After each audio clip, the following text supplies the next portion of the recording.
মাছ কিনে নিয়ে আসলে মাছ কাটা ধোয়া একটা বিশাল একটা সময়ের ব্যাপার এবং অনেকের একটা ঝামেলা মনে হয়।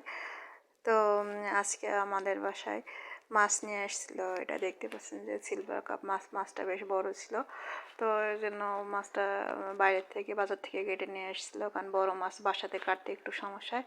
তো মাছগুলা কেটে নেওয়া এসেছিলো যেহেতু বাজার থেকে, তো আমি শুধু ধুয়ে নিচ্ছি।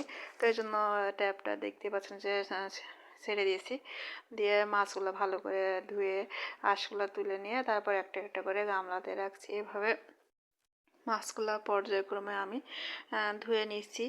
তো আপনারা কারা কারা মাছ ধুতে পারেন এবং মাছ পছন্দ করেন সেটা একটা কমেন্টে জানাবেন। আর আসলে মাংস টাংস যতই খান না কেন, মাছ খেলে মাছের উপকারিতা অনেক, এবং মাছে কখনো অরুচি হয় না। আর মাছে কোনো পেটের সমস্যা হয় না, মাছে আমিষ আছে। সেহেতু মাছ বেশি বেশি করে খাবেন। তো ভালো থাকবেন সবাই, ধন্যবাদ আপনাদেরকে। আমার ভিডিওটি ভালো লাগলে লাইক কমেন্ট শেয়ার